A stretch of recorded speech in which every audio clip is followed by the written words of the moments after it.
Assalamualaikum warahmatullahi wabarakatuh. Waalaikumsalam warahmatullahi wabarakatuh. Selamat pagi teman-teman, semoga kita semua dalam keadaan sehat walafiat. Amin.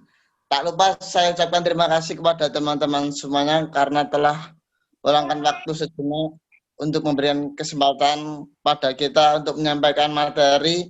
Kali ini kelompok kami akan membahas tentang rendahnya kualitas pendidikan pada masa pandemi COVID-19, penyebab, dampak, dan solusi. Sebelum kita mempresentasikan makalah pada hari ini, izinkan kelompok kami untuk memperkenalkan diri kami masing-masing. Perkenalkan terlebih dahulu, nama saya Muhammad Iqbal Ramadan sebagai moderator dari kelompok 6 kelas B. Kemudian Aditya Dila Handayani, Kak Adriana Rahmasari, Elvina Indi Cahyani, Herninanda Sedianingsih, Lu'luatun Nafisah, Muhammad Iqbal Ramadan saya sendiri, dan Ratna Trisnawati. Langsung saja kepada materi yang akan disampaikan, yaitu latar belakang. Latar belakang akan disampaikan oleh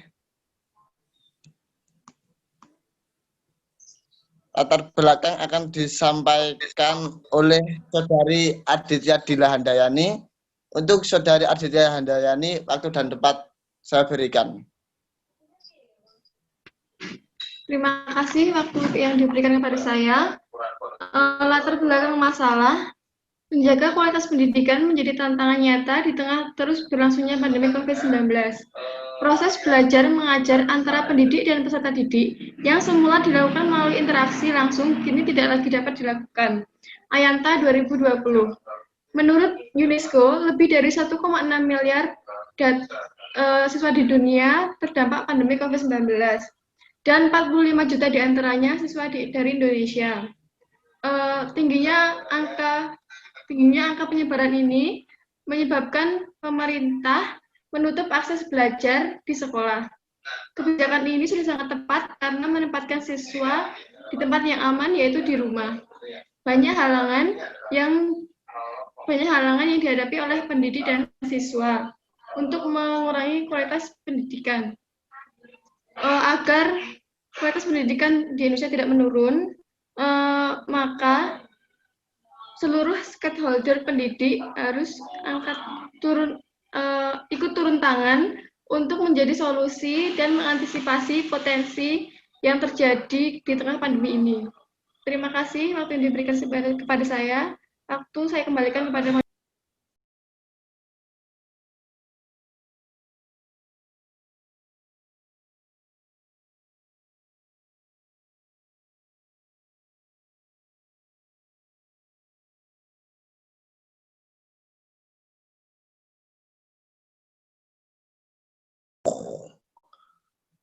Baik, terima kasih untuk Mbak Aditya Dila. Kemudian rumusan masalah. Untuk rumusan masalah yang disampaikan oleh Saudari Herninanda. Saudari Herninanda, waktu dan tempat kami berikan. Terima kasih atas waktu yang diberikan kepada saya.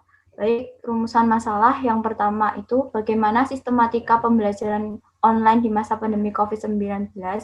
Yang kedua, kendala apa saja yang dialami pendidik dan peserta didik saat pembelajaran online. Yang ketiga, apa sajakah dampak dari pembelajaran online? Yang keempat, bagaimana alternatif permasalahan yang bisa dilakukan untuk mengurangi kendala pembelajaran online?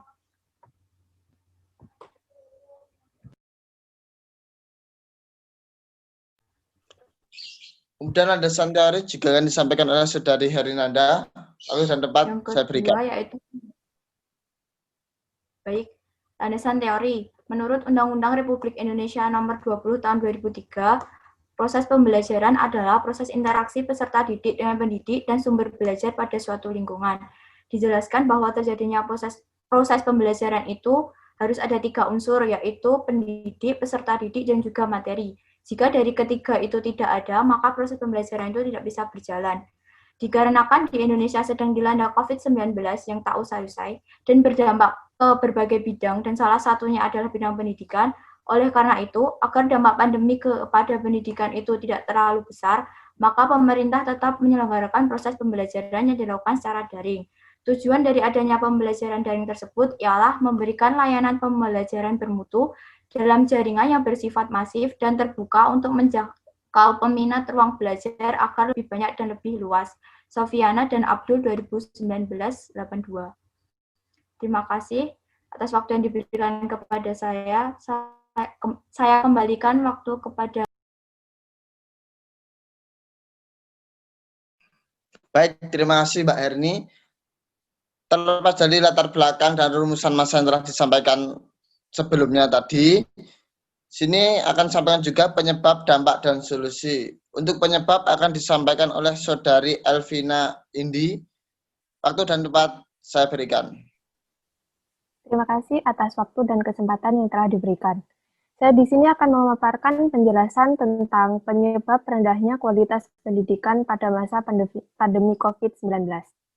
Penyebab yang pertama yaitu kendala sinyal. Kondisi sinyal di setiap daerah tentunya berbeda-beda. Ada yang lancar, ada juga yang tidak lancar seperti di pedalaman yang belum terjangkau dengan jaringan internet. Hal tersebut mengakibatkan siswa tidak dapat menerima materi pembelajaran dengan sepenuhnya. Yang kedua, kuota yang kurang mencukupi. Pembelajaran daring dilakukan dengan menggunakan aplikasi conference, salah satunya aplikasi Zoom yang dapat kita lakukan seperti sekarang ini. Pada penggunaan aplikasi ini, memerlukan kuota yang cukup banyak, dan dari pengalaman yang sudah kita alami bersama, bantuan kuota dari pemerintah datangnya cukup telat, yaitu 2 bulan setelah masuk sekolah.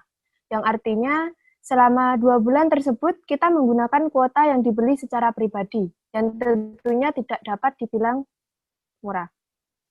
Kendala yang selanjutnya yaitu tidak memiliki handphone atau laptop yang memadai.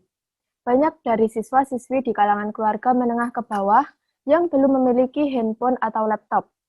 Hal tersebut mengakibatkan para siswa yang tidak memiliki handphone atau laptop tidak dapat mengikuti pembelajaran secara sepenuhnya. Yang keempat yaitu metode pembelajaran yang kurang siap. Kegagapan pembelajaran daring nampak terlihat seperti sekarang ini. Hal tersebut dikarenakan perubahan sistem pembelajaran dari offline ke online yang cukup mendadak.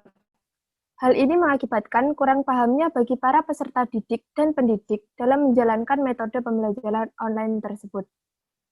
Kendala yang terakhir yaitu kurangnya dampingan orang tua. Ketidaksiapan orang tua dalam mendampingi anaknya selama belajar online juga menjadi kendala dalam pembelajaran. Kebanyakan orang tua tidak bisa mendampingi anak saat belajar online karena tuntutan pekerjaan. Maka dari itu, tidak jarang beberapa siswa menyalahgunakan waktu sekolah daringnya dengan menyambi kegiatan lain karena mereka merasa tidak ada yang mengawasi kegiatan yang mereka lakukan. Demikian pemaparan yang dapat saya sampaikan. Waktu dan tempat saya kembalikan kepada moderator. Baik, terima kasih Mbak Elvina atas pemaparannya. Kemudian selanjutnya adalah pemaparan dampak pembelajaran online yang akan disampaikan oleh Saudari Ratna Trisnawati. Waktu dan tempat saya berikan. Terima kasih Mas Iqbal. Baik, dampak dari pembelajaran online. Yang pertama yaitu pemahaman materi berkurang. Kurangnya pemahaman materi siswa terhadap pembelajaran tergantung pada tingkat kemampuan masing-masing siswa itu sendiri. Ada siswa yang cepat memahami materi yang disampaikan, ada yang sedang, dan ada yang pula membutuhkan waktu lama untuk bisa memahami materi yang disampaikan oleh pembimbing. Ada salah satu cara yang mungkin bisa diterapkan, yaitu membentuk bimbingan kelompok. Bimbingan kelompok merupakan kumpulan seseorang yang sengaja dibentuk guna membimbing individu yang memiliki masalah, dan berguna untuk mengoptimalkan perkembangan potensi dari masing-masing individu.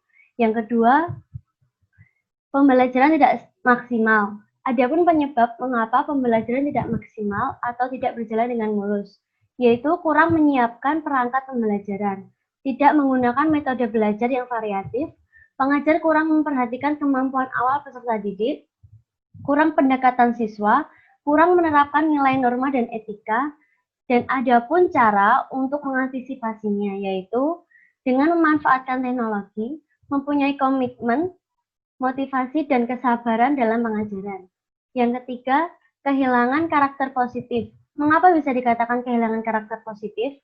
Karena didominasi pembelajaran daring yang hanya mengedepankan transfer pengetahuan tanpa penanaman nilai-nilai akhlak yang mulia. Yang keempat, kurang bisa bersosialisasi.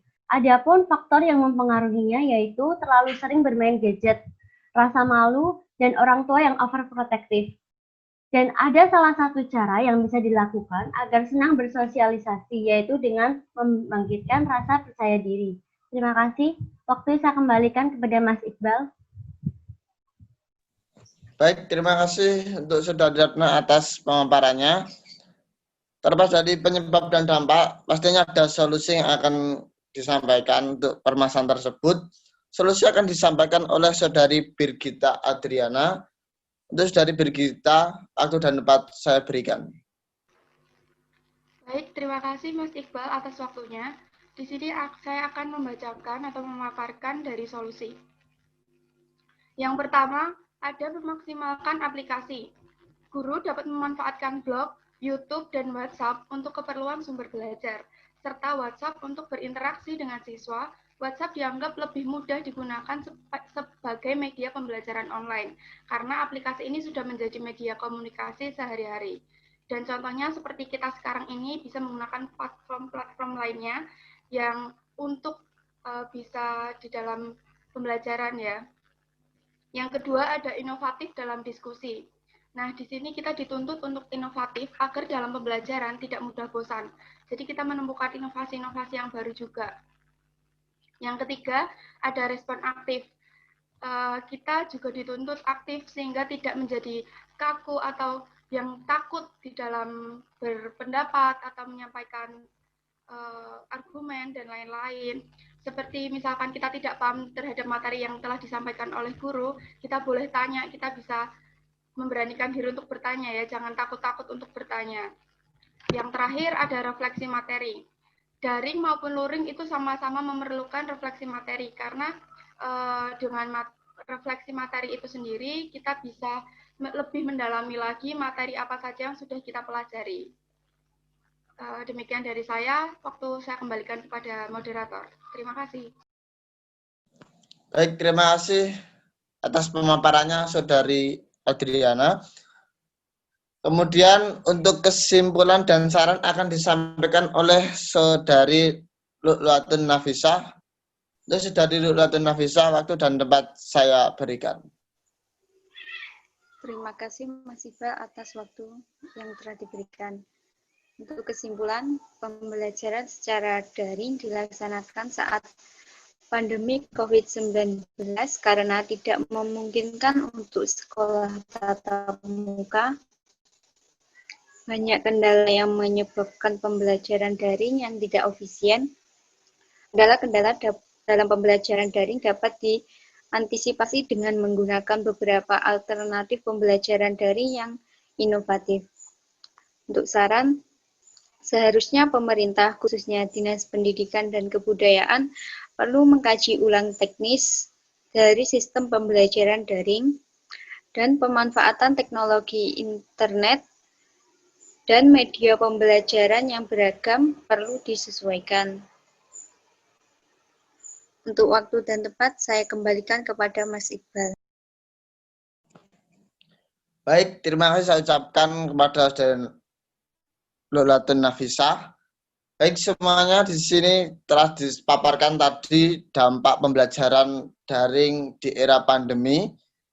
Dari para audiens, apakah ada pertanyaan yang akan diberikan kepada kelompok kami? Saya masih saya. Baik, saya akan memberikan kesempatan kepada Saudari Adestia. Saudari Adestia, langsung tempat saya berikan. Baik, terima kasih. Perkenalkan, nama saya Adestia Tahira Privisari. NIM-nya ke422001 dari kelas A, kelompok 6. Nah, saya ingin bertanya, salah satu kendala saat pembelajaran online adalah tidak adanya HP atau laptop atau barang-barang smartphone yang memadai. Nah, apa yang bisa dilakukan oleh pemerintah atau rakyat atau orang tersebut untuk mengatasinya apabila kemungkinan terburuknya meminjam milik tetangga atau ke warnet saja tidak bisa. Terima kasih. Baik, terima kasih atas pemaparan pertanyaannya kepada kelompok kami dari Saudari Adestia. Terlebih dahulu pertanyaan akan kami tampung. Selanjutnya apakah ada pertanyaan lagi dari para audiens? Ada Mas Iqbal. Baik, untuk Saudari Bekti, silakan memaparkan pertanyaannya untuk kelompok kami. Ya, untuk dampak pembelajaran online tadi, halo, apakah suara saya bisa terdengar? Baik, bisa terdengar? Ya. Kan tadi dijelaskan, dampak pembelajaran online salah satunya yaitu kurangnya sosialisasi. Tapi pada kenyataannya itu tidak sedikit juga yang bisa bersosialisasi walaupun melalui media pembelajaran online.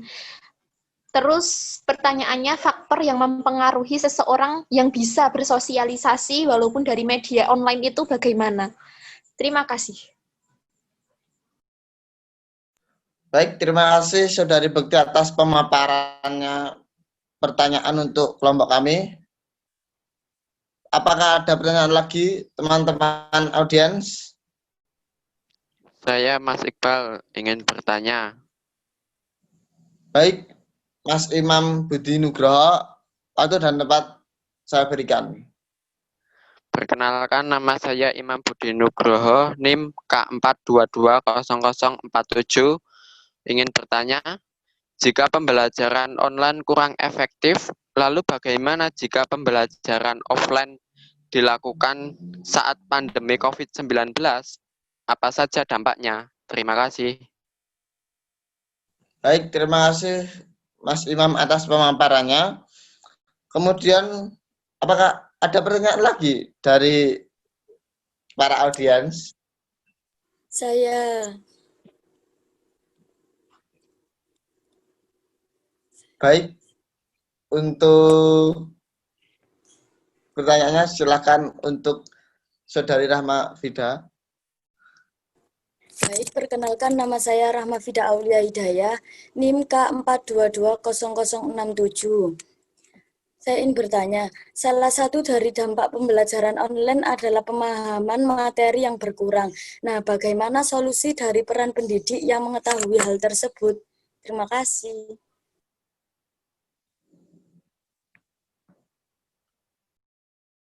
Baik, terima kasih untuk atas pertanyaannya yang telah diberikan kepada kelompok kami dari Saudari Rahma. Dan adakah lagi teman-teman? Saya Mas Iqbal.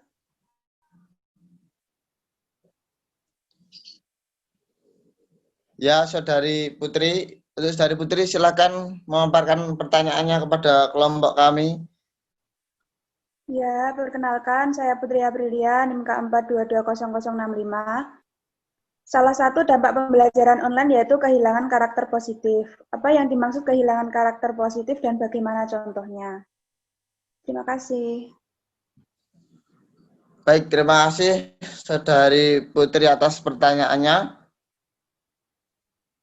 Apakah ada pertanyaan lagi dari teman-teman audiens? Saya ingin bertanya.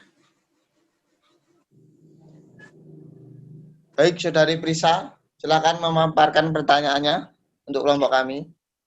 Perkenalkan, nama saya Prisa Ekayansa, NIM K4220063. Ingin bertanya, di dalam PPT telah disebutkan kendala-kendala yang terjadi saat pembelajaran daring. Nah, bagaimana peranan pengampu apabila peserta didik mengalami kendala tersebut? Terima kasih. Baik, terima kasih saya ucapkan kepada semua teman-teman saya, para audiens yang telah memberikan pertanyaan kepada kelompok kami. Terus selanjutnya dari kelompok kami akan menjawab dari pertanyaan yang telah diberikan dari para audiens. Di sini saya akan memberikan kesempatan kepada teman-teman yang telah melakukan presentasi. Apakah ada yang ingin menjawab pertanyaan dari para audiens? Izin menjawab pertanyaan dari Saudari Adestia. Baik, Saudari Endi, waktu dan tempat saya berikan. Ada dua alternatif penyelesaian untuk menangani kasus tersebut. Yang pertama, siswa yang tidak memiliki handphone atau laptop menemui gurunya untuk meminta penjelasan materi secara private. Jadi siswanya itu menemui gurunya. Yang kedua, melakukan metode home visit, yaitu guru mendatangi salah satu rumah siswa untuk memberikan materi yang dilakukan secara berkelompok. Jadi, beberapa siswa yang tidak memiliki handphone dikelompokkan dalam satu rumah, lalu guru tersebut mendatangi rumah tersebut untuk memberikan penjelasan materi. Namun kedua alternatif tersebut dapat dilakukan sesuai dengan kebijakan sekolah untuk melakukan alternatif penyelesaian kasus yang mana. Terima kasih. Dapat dipahami, Mbak Ades? Bisa, Mbak Indi. Jawabannya bagus sekali. Terima kasih.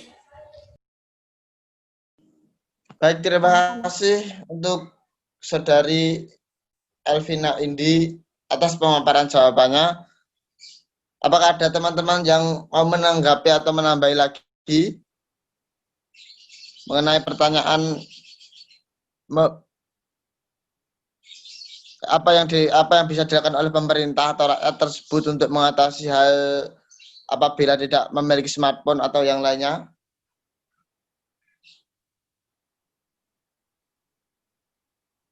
Oke, baik, cukup. Untuk selanjutnya, apakah ada lagi yang mencoba menjawab pertanyaan dari para audiens, teman-teman presentator? Saya, Mas Iqbal, akan menjawab pertanyaan dari Mbak Bekti. Baik, Saudari Lulatun Nafisa, waktu dan tempat saya berikan. Baik, Mas, terima kasih. Saya akan menjawab pertanyaan dari Mbak Bekti. Untuk menjadikan pembelajaran daring berjalan sukses, maka kuncinya adalah efektivitas. Berdasarkan studi dilakukan sebelumnya menunjukkan bahwa terdapat 3 hal dapat memberi efek terkait pembelajaran secara daring, yaitu 1. Teknologi secara khusus pengatur jaringan harus memungkinkan untuk menjadikan pertukaran sinkron dan asinkron. Siswa harus memiliki akses yang mudah, misalnya melalui akses jarak jauh. Dan daring seharusnya membutuhkan waktu minimalis untuk pertukaran dokumen. Yang kedua, karakteristik pengajar. Pengajar memainkan peran sentral dan efektivitas pembelajaran secara daring. Yang ketiga adalah karakteristik siswa. Bagaimana, Mbak Bekti? Baik, Mbak Nafisa, jadi faktornya tadi salah satunya karakteristik ya? Ya. Ya, baik Mbak Nafisa, terima kasih atas jawabannya.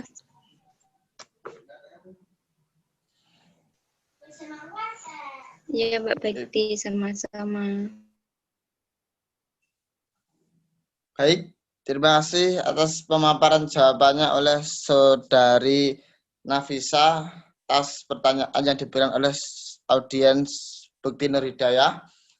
Selanjutnya, apakah ada dari teman-teman presentator yang ingin menjawab lagi pertanyaan-pertanyaan yang telah diberikan tadi?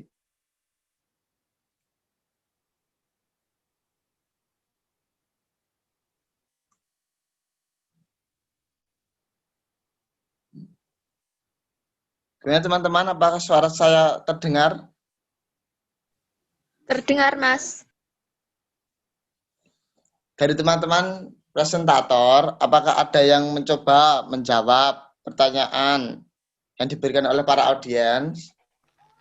Saya akan menjawab. Untuk Saudari Aditya, Dila, waktu dan tempat saya berikan. menjawab pertanyaan dari Mbak Putri. Apa yang dimaksud karakter positif dan apa contohnya?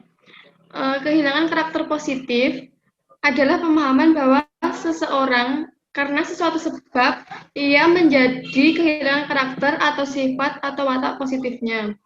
Hal yang dimaksudkan dalam pembahasan ini adalah kecenderungan anak-anak remaja atau pemuda yang mulai kehilangan jati dirinya mereka karena masalah-masalah seperti masalah sosial dan lemahnya komunikasi sosial.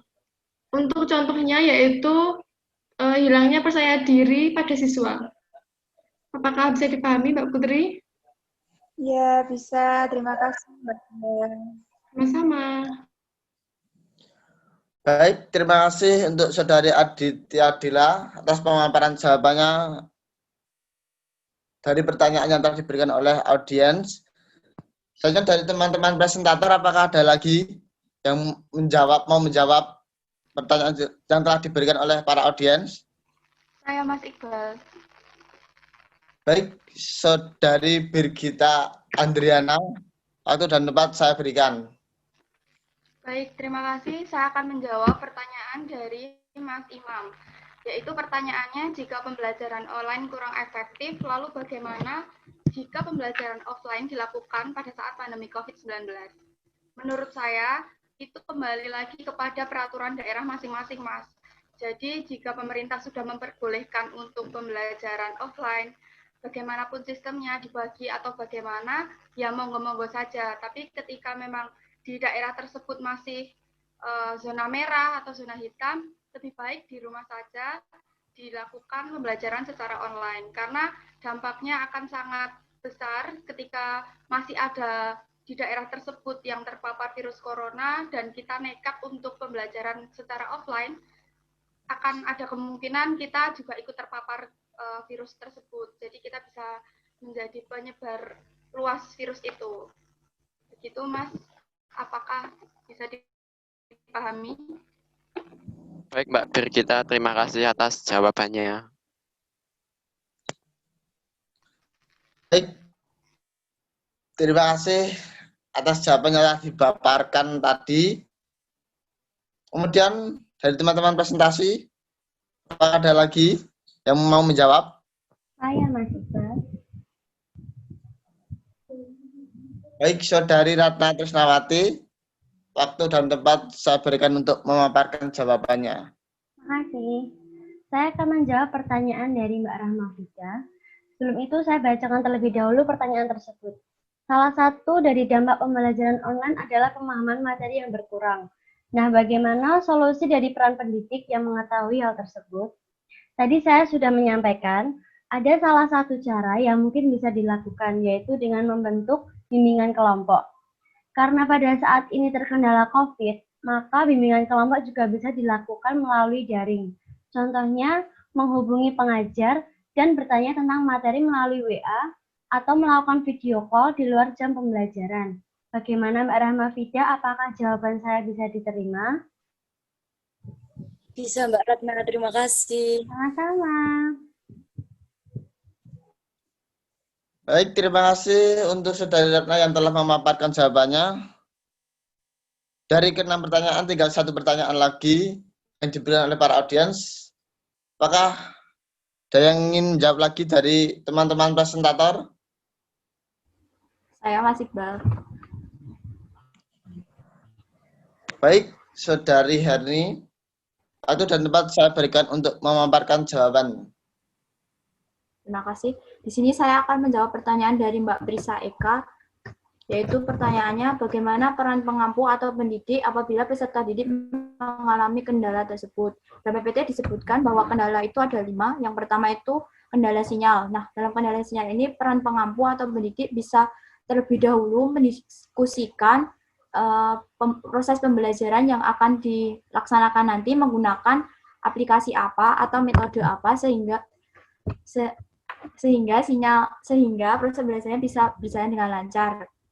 Yang kedua itu kuota yang kurang mencukupi. Nah, itu bisa peran pengampu itu bisa bilang kepada peserta didik bahwa untuk pembayaran SPP itu ditiadakan dan digunakan untuk pembelian kuota. Yang ketiga, itu tidak memiliki handphone atau laptop yang memadai. Itu bisa melakukan home visit, yaitu pihak sekolah atau pengampu atau pendidik itu bisa mendiskusikan terlebih dahulu peserta didik mana yang sudah mempunyai fasilitas handphone atau laptop itu, dan yang tidak mempunyai bisa ikut bergabung. Kemudian yang keempat itu metode pembelajaran yang kurang siap. Nah, itu peran pengampu atau peserta didik itu bisa melakukan sosialisasi dulu mengenai metode atau aplikasi apa yang akan digunakan nantinya. Dan yang terakhir itu kurangnya dampingan dari orang tua. Karena setiap orang tua itu di setiap harinya tidak ada di rumah atau mereka sibuk bekerja. Nah, itu peran pendidik itu bisa membuat laporan dari proses pembelajaran tersebut. Bagaimana Mbak Prisa, bisa diterima atau tidak?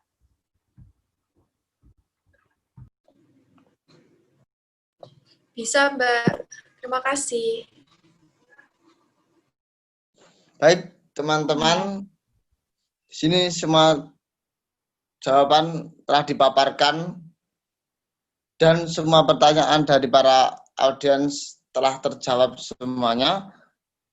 Terima kasih saya ucapkan kepada presentator yang telah mempresentasikan materi pada hari ini dengan jelas dan gamblang, dan saya ucapkan terima kasih pula kepada para audiens yang telah meluangkan waktunya untuk para presentator menyampaikan materinya. Saya ucapkan terima kasih pada kalian semuanya. Tak terasa sudah berada di ujung acara.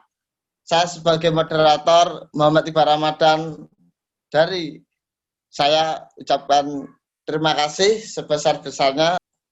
Baik, saya undur diri. Wassalamualaikum warahmatullahi wabarakatuh. Waalaikumsalam warahmatullahi wabarakatuh.